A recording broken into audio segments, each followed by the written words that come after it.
ngiyayithanda indaba kwenzakalani la siyafunda diyeza hayibo hey tshela umakhelwane uthi zikhalile zakhala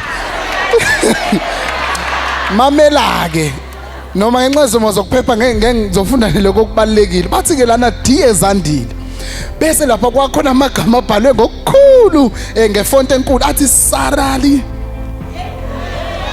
hayibo bathi isalary yenze njani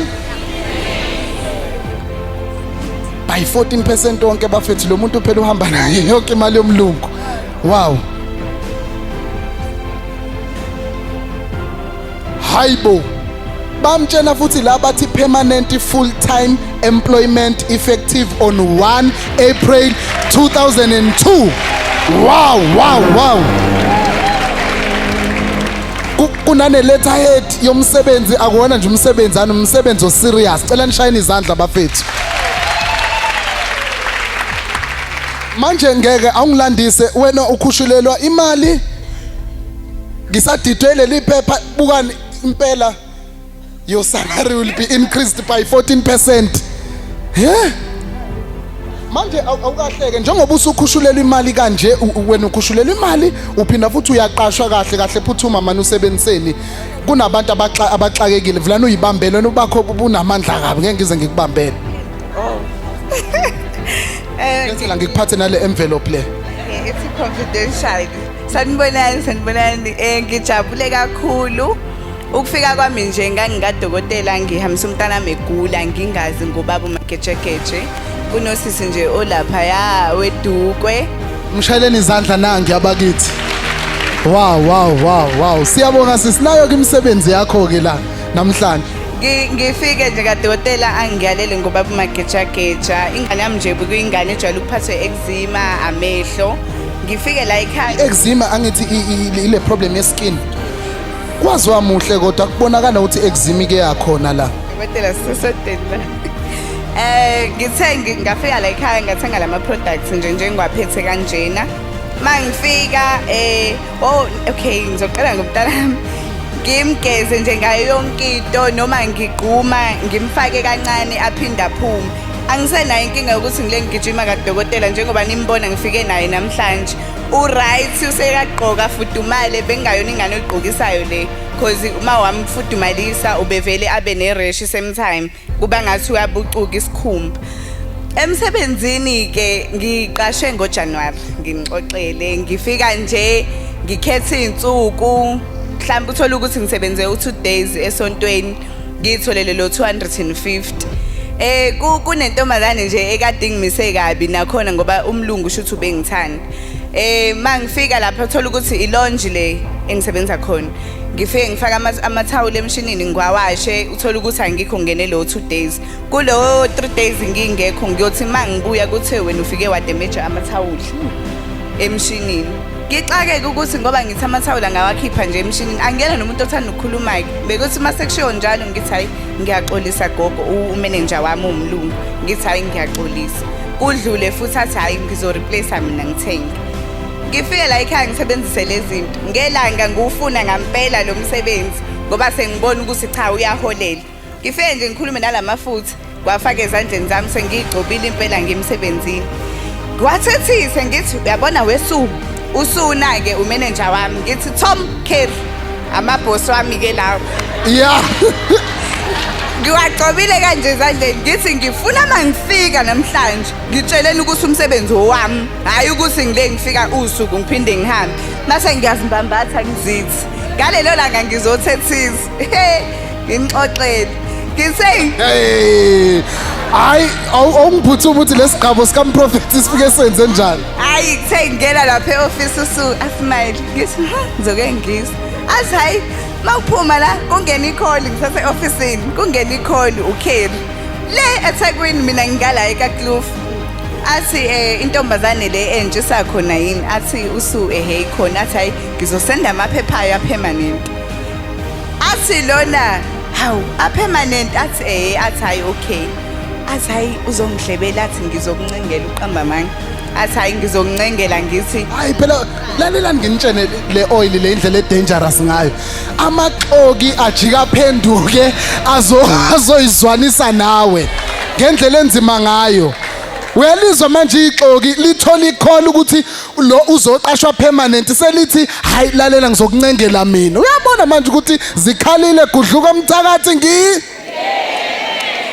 adlulise nje usuku olulodwa ngakusasa athi phuthuma ngisendele imessage ukuthi ifoni yami isicimile angisendele imessage athi ngicela ufike e-office ekuseni ngithi mina kumamezala wami ugogwale ngane ngithi hayazini ngiyothatha upermanent ke namhlanje athi ugogo hayibo ufika athi uzobulawa asho kanje ngoba banomona vele kuleya ndawo ukuthi lo efika nje useyaqashwa uyasebenza hawu ngithe ngifika nje aphuma amaphepha nanka bafethu lokuqala iphepha lithi dear Zandile lithi permanent full time employment effective on 1 April 2002 bese kuba khona lesibili futhi lithi dear Zandile salary increased effective on 1 March 2022 yes right ele mali ke lele khuphukile bakithi ayi imali uNkulunkulu wami siyabonga sisiwami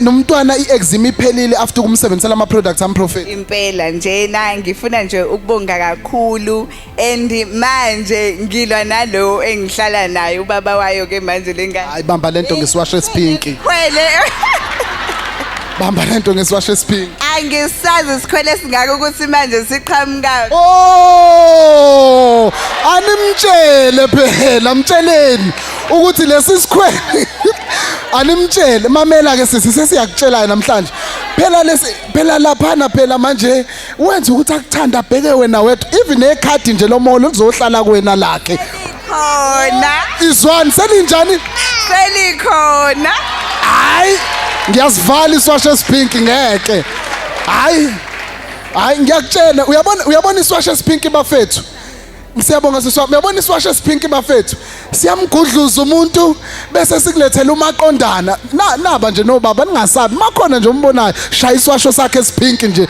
umbiza uthi inkosi ngiyacela lo yababa lo ngathi unetsa awuhambi uxabana nabo bonke abantu ongazazi izidalwa zakubo ukuthi zinjani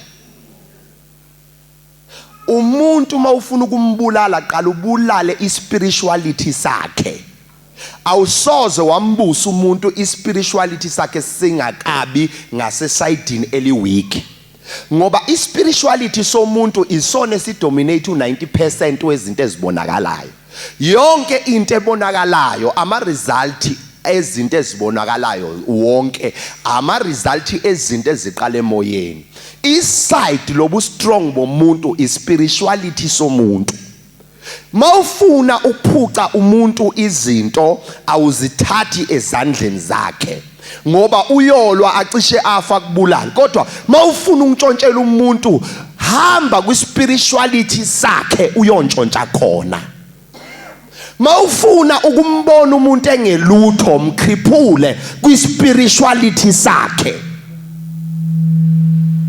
kuyezwakala ubona iAfrika iweak kangaka ispirituality seAfrika silimele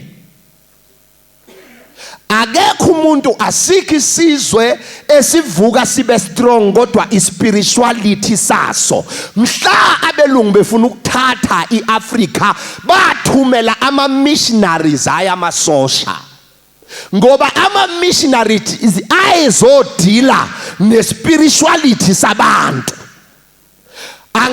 angiphinde futhi mhla abelunga ama-European ezontshontsha izinto amagugu esizwe umhlaba wesizwe imfuyo yesizwe abafikanga bephethe izibhamu bezodubula abantu kodwa bafika bephethe iBhayibheli elikhuluma ngespirituality sama-European bas-impose kubantu iAfrika yalimala kwispirituality yaso sonke izinto abayithathanga ngenkani sabanikeza thina ngoba sase sicrippled spiritually ngoba u90% wempilo yonke udependa ku spiritual life somuntu umuntu o spiritual life weak akakwazi kuba strong enyameni. Umuntu mayegula uqala amukele ngomoya bese efa asikho isifo esibonakalayo. Ingculaza ispiritual ngoba ngeke uzuyibambe ngezandla. Icancer ispiritual ngeke uzuyibambe ngezandla. iCovid-19 ispiritual angeke uzuyibambe ngezandla. Kodwa noma ispiritual ikwazi ukuaffect umzimba. Ufe umzimba ubulawa iCovid-19 ngoba kuqale ireport bakutshela ukuthi lento ingozi kanjani. Ngesikhathi bekutshela ukuthi ingozi kanjani bakriphula your spirituality. Ukuze ukuthi uma kwaqala wakhwehlela kancane nje bese uthi hawu Nkosi yami sengiyahamba sengibanjwe yiyo leyo nto.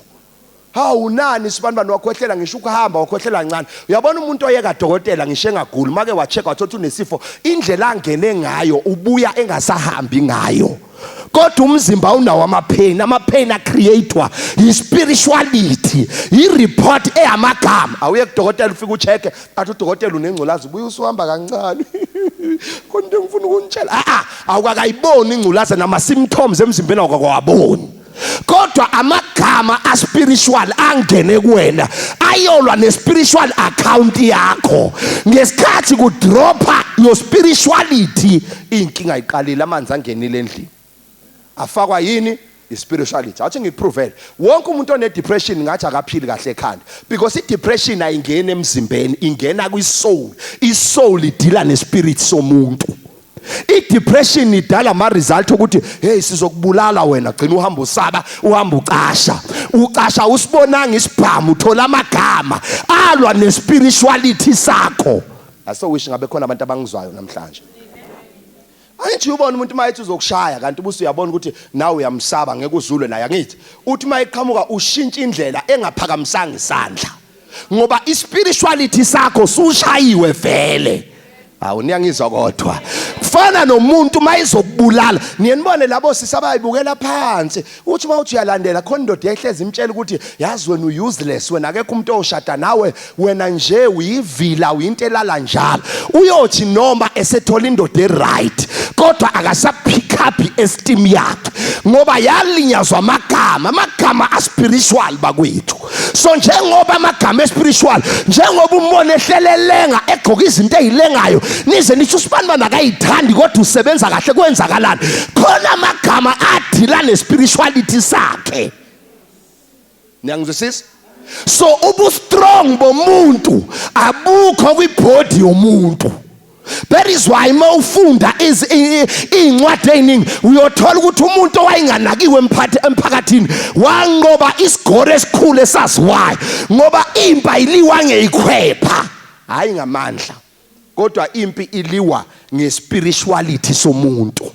So umuntu oyingazayo ongasazi spirituality sakhe mancane amathuba ukuthi aphumelele. That is why African mancane amathuba ukuthi siphumelele ngoba asisazi spirituality sethu. Lokho okwethu sikubona kuamadimoni. Lokho ongasikho kwethu sikubona kuyikhono ku right spiritual. Sifana nengane edlukudla kwabantu abadala igcina iqunjelwa isisa ibinayo impilo ngoba ingane nama stages ukuthi idla kanjani. So ukudla esikudlayo spiritual ikhona ukusilimazile njengesizwe sesintu silento esiyona. Makufane siye intweni zakithi sizibona lezi zinto zakithi ziyamadimoni zingafanele ukukhonzwa ngoba ispirituality seAfrican ama ancestors amadlozi akhe. Nyangizwa uNkulunkulu wakho oqala futhi abelungu ama Europeans ahlakaniphile asenza asinikeza ithemu lokuthi worshiping of spiritual of ancestors. Ayikho into enjengaleyo.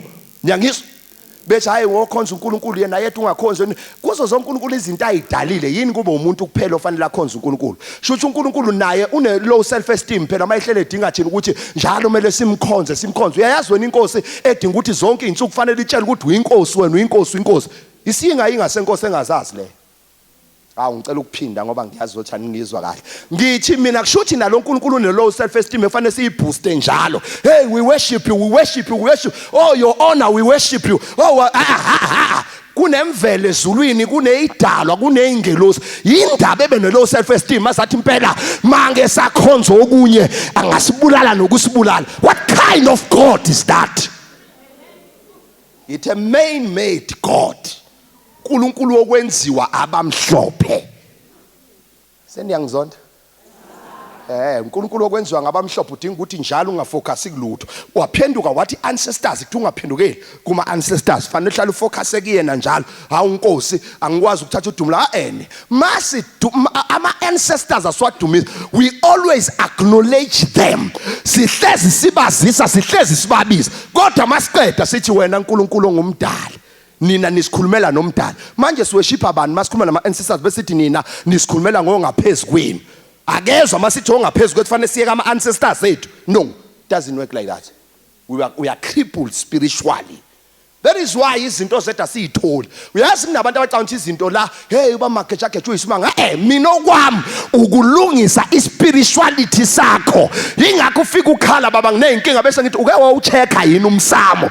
Ngoba umsamo is your spirituality. Ila amandla emindeni ephelela khona. Umsamo wesizwe yila amandla esizwe ephelela khona. Ingakho isizwe nesizwe sinenkosi. Yini inkosi? Umsamo waleso sizwe. Emva kwenkosi bese kuba nomsamo womndeni. Aningizwa ke manje. Okay, ingakho uyohlezi abathakathi njalo imali khona khona abathakathi baba nendawo la bahlangana khona. No powerful, no weak. Kune meeting point la kuhlangana khona. Ngoba kuyazi ukuthi umthakathi angaba powerful. Kodwa mayingekho ialtar, mawungekho umsamo la abahlangana khona, bephehle khona izinto ndawonye, ayisebenzi leyo. There is why simndeni sihlukana kangaka. Usathana akafuni isihlangane ndawonye sakhe umsamo owodwa o strong. Asizwani sehlula abathakathi bayazwana. Abathakathi akasho akekho thakatha kangcono. Angeke uze abathakathi bethi hayi ngeke lo ungcono ungathi uyayitshela. Ngeke uyize. They are united because they serve one altar. Bane altar yinye. Thina emndenini yethu asizwani. Asizwane emndenini wethu ngoba usathana ufuna singahlangani. Gijima ntobe uze kimi, gijima sibuze kimi. Ngoba emndenini masihlangene size emsamo sonke, yilo ufika nokhokha abathize, yilo ufika nokhokhokazi abathize. Amadlozi aba represent wonke ngoba lo wangenwa abathize nalo wangenwa abathize. Kodwa masihlangana ndawonye umsamo wethu become strong. Yilo contribute abafika naye nalo ngoba ngishilo ngathi umsamo abantu angithi. Manje masingangenelani khona abangaphandle abahamba nosibanibani. Khona esithi masize emsamo lo uza nabakhe, kanti abakhe abokuthi besivikele, lo abakhe abokuthi besiphumelelise. Kodwa ukuze singalungelwa izinto fanele sibe ne division. Yingakho kumele silungise izinto emndenini yethu ngoba siyadingana. Ophethe izalukazi akafike eze nazo. Ophethe amakhehla siyamdinga ke eze nawo. Angizwa bakhethwa. Sonke sihlangana ndawonye because we are powerful together. That is why sanikezwe Christianity to divide us. Ukuthi lo owamadlozi akasonti nathi asimfuni. Phela ayikho into eletha i-division njengevangeli esalinikwa ngencwadi. Angiphinde futhi. Ayikho into eletha division njengevangeli elinqabela amasiko wethu lisiphilise ngencwadi. Sizathu siwiki kangaka sanikeza incwadi esidivider. Ngisho sikhonza ndawonye. Lo owase faith mission ufisa ngathi ngabe umfundisi wakho ophethe inkonzo. Ngilo wase assembly ufisa ngathi umfundisi wakho ophethe inkonzo. Makwenza lo wase faith abase assembly bagoqa izandla bathi uyaphetha.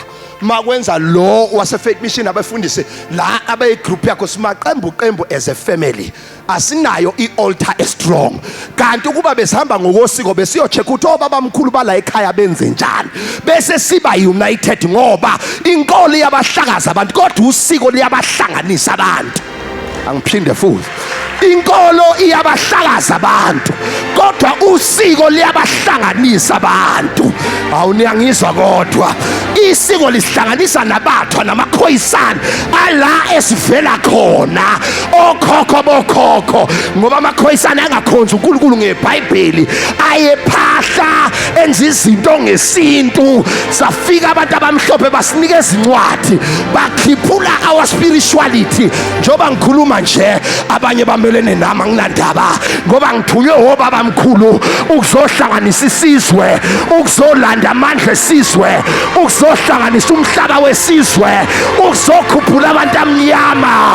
Ngithi mayiphakama iAfrika, masiphakama isizwe esithuntu, abavuka obaba mkhulu, asivuki inyanya.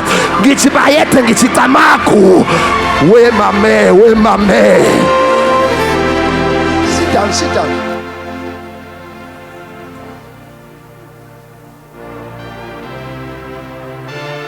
Zolunga kanjani izinto sifile? We've been praying, calling the God of David. This thing is not working. We are crippled spiritually. Singene emasontweni kugadwa ikete ezincane nezikete ezinkulu. Kugadwa ama weaknesses ukuthi lona ubani ofeba kakhulu kunomunye. Ubani ojola kakhulu kunomunye. Spiritual life sabantu silimele.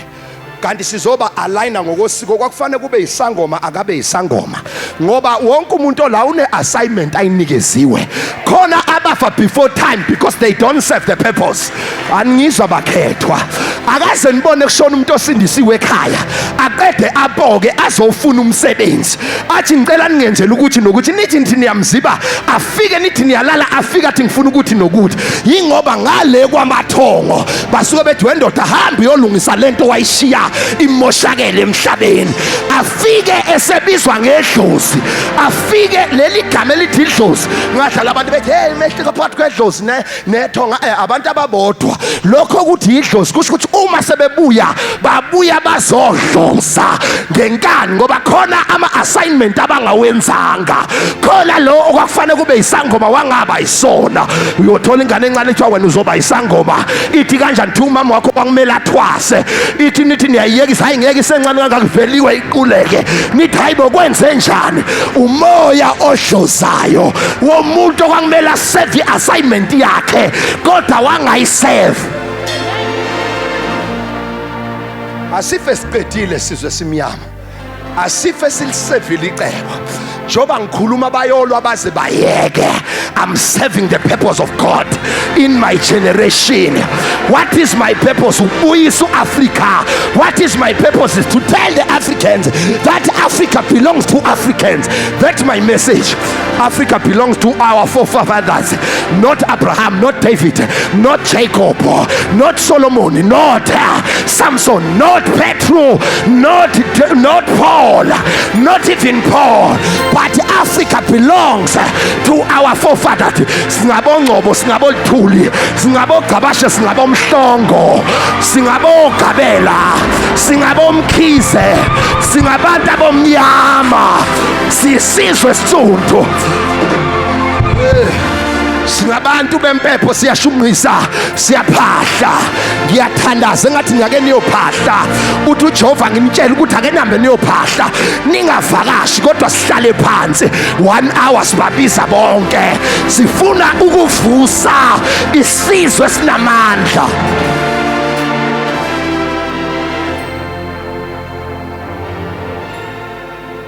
Uthi uNkulunkulu ngikhuluma ngalento for the first time izolo ngifike ngi-excited mangilele ngibona iphupho, ngibona sikhuphuka nabakhethwa.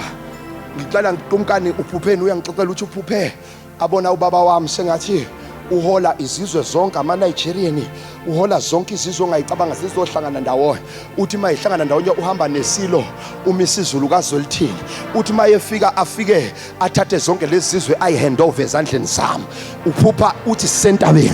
Ngithi mana ke ngixoxela ukuthi bengiphuphani mina. Ngiphuphe sengathi sisentabeni, masentabeni engathi siyaqala senza izinto ezithize kuthiwa ngozenza masifika entabeni. Ngithi ngiyaqala ngizenza vele ngaqhamuka abantu kuqhamuka amakhoyisana.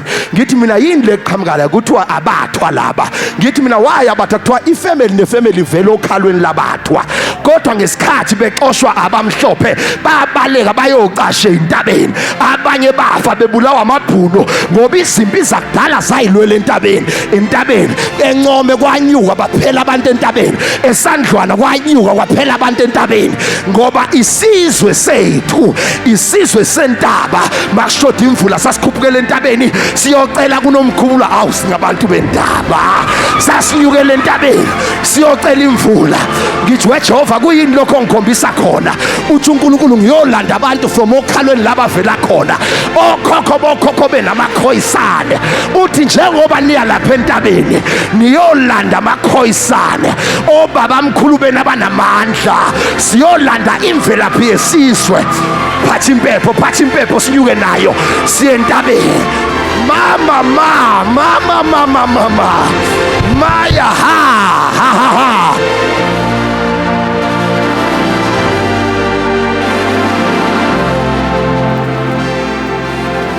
Uchikima umuntu ukulahleka imvelaphi yesizwe. Uthi umprofeti hola lesizwe nasentabeni. Uthi lesizwe siwumuzo wakhiwe entabeni ongesithele. Uthi lapha yani yolanda imvelaphi yenu manehla ningabanye abantu. Uthi you cannot own the land unless you have your forefathers who used to own the land. You cannot control what you see, but you need to control what you don't see. Masithola lokho esingakuboni, yini esingakuboni? Umoya wobaba mkhulu bethu, umoya wokhokhokazi bethu.